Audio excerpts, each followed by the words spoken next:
The Ghost Catcher, Part 4. Silas and Timmy ran up to Mac, who beckoned them closer, the three turning to watch as the ghosts rushed up against the doorways and windows, all to no avail, and, Timmy could sense, much to their annoyance. "What are they doing?" he asked. "Trying to get in," growled his father. "Trying to get home," elaborated Silas. "They're memories, but they aren't people, although they think that they are. Something inside just tells them to find homes and houses and people to be around and to interact with." "And that's bad?" asked Timmy as he watched the dark army flush and fluster itself against the streets of the town, going from door to door faster and faster. "Too many memories," said Silas. "Too many thoughts in too little a place. It drives the living insane and does no good for the dead either. And so we keep them away." "Away where they belong," said Mac firmly. "And the chalk? Don't they like the chalk?" asked Timmy, shivering with fear but curious nonetheless. "Something in the chalk pushes them away and confuses them," said Mac. "It tells them they aren't welcome," said Silas. "No matter how hard they try, they can't ever seem to get past it. Something in the minerals. It just messes with them." There was still no wind, but the spirits themselves that washed around the town created their own influence on the air, their ghostly bodies and their ghoulish howls whipping Timmy's hair in his eyes and all about his face.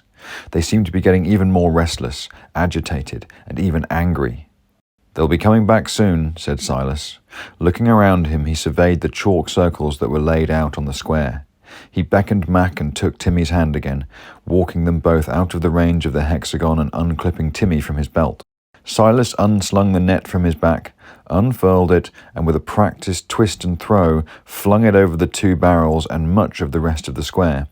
Timmy and Mac cottoned on without having to be asked, and ran around the net, pulling it out like a giant spider's web so that a little bit was overlaying each of the 6 circles.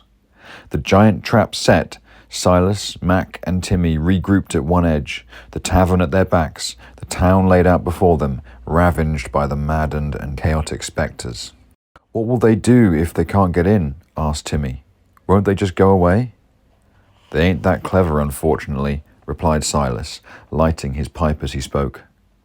"What they did the last few times, back before you or your friends were born, was to mess themselves up into one big tangle of fear and hate and worry, and they rushed around the town all night, all day, and all the next night as well." Silas looked out into the storm of memories as the embers in his pipe glowed for a moment, illuminating his face. "Some folks just left the town. Some others went mad with the noise. Folks like that Henry James. He was just a child that last time, remember, Mac?" Mac nodded solemnly, and Timmy looked up at the two men at this revelation. "So what happens now?" asked Timmy, as the noise around them grew slightly and the darkness closed in tighter.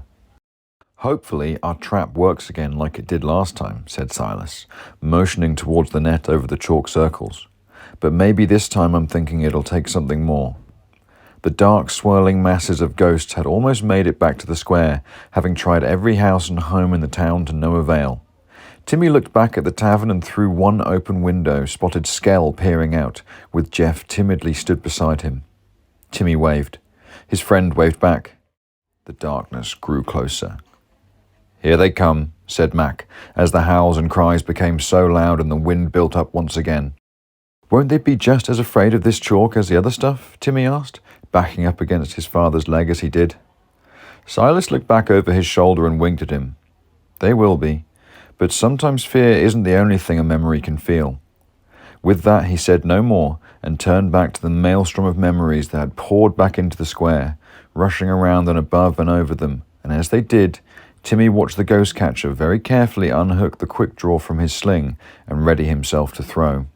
"Come closer," whispered the ghost catcher, and the spirits heard him and drew in. "Come closer," he whispered again, and around them Timmy could see not so much the light dimming as the darkness rising. "Come closer," whispered Silas one last time, and as he did, the ghosts all screamed together as one swirling, massing mess and went to dive inwards, as though as one they dived for Silas. But at the last moment, as the breath caught in Timmy's mouth and his father's eyes drew wide open, everything stopped. The ghosts stopped moving, the wind stopped whirling, the square went deadly silent. Before him, Timmy could see the ghost catcher freeze, his hand around the quick draw, and although Timmy only looked at the back of his head, he could see the man was thinking, pondering, that he was unsure what was happening and what he should do next. The ghosts did nothing, just hung around them as though someone had frozen a vast and chopping whirlpool and dotted dark patches of eyes and mouths, and occasionally Timmy could even make out teeth and fangs. Silas looked back over his shoulder at Mac, who gritted his teeth and nodded his head just once in return. Silas turned back. For a moment they all just stood there, Timmy next to his father with his father's hand open upon his shoulder, the ghost just hanging in the air as though waiting for the next move to be made, and the ghost catcher weighing up the only choice he had left to make. In a fraction of a second, Timmy watched as Silas both shouted and moved all at once. "Come closer!" roared Silas, as he leapt from the edge of the net to the center in a single bound, the ghostly army at once mobilizing itself and resuming the crashing collapse upon the trap as he moved. Timmy saw what happened next as though time was slowed down, as though he saw light reflected through oil, as the ghost catcher vaulted the barrels at the center of the trap, the ghosts plunging in on him, whilst his free hand flung the quick draw high above him. Silas landed and rolled out of the trap as a fraction of a second later, Timmy watched the edges of the net glow white hot and whip away from the ground. The net suddenly sucked skyward to form a giant cage around the spirits within, the edges meeting high above where the quick draw had reached its highest altitude, the trap sealing itself tight for a second, before both net and spirits, as one, vanished entirely. Timmy blinked and felt the tears run down his face as the ghost catcher smartly stepped forwards to catch all that remained of the entire theatre of chaos he had just witnessed, the silently falling quick draw. All around them silence dominated, as though the sudden absence of sound left a great weight in the air. A moment later the silence was broken by the sounds of doors gently unbolting and of hinges slowly opening. Timmy tried to piece together what the last few moments of what he had witnessed meant, and gave up as he felt the reassuring hand of his father upon his shoulder, and looked up into the settling smile of the ghost catcher as he strode back towards them, the glass bulb of the quick draw dangling from its string at his side. "Did we catch them all?" asked Timmy. Silas smiled and held up the quick draw, which now Timmy could see was filled with a swirling mass of darkness, a sea of tiny shadows within the bulb like a captured thunderstorm. "We did," said Silas, rubbing Timmy's hair and patting Mac on the shoulder with his free hand. "That we did."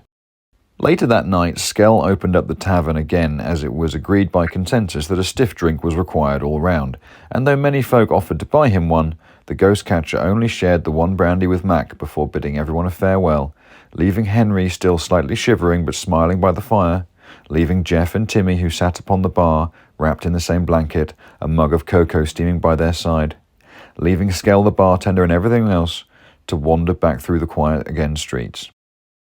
It wasn't far from the call of the cockerel when Silas found the stairs up to his room, having stopped on his way past the harbour to collect his wind gauge, pausing only for a moment to look back out over the sea at the sky as it just began to turn a slightly lighter shade of dark blue.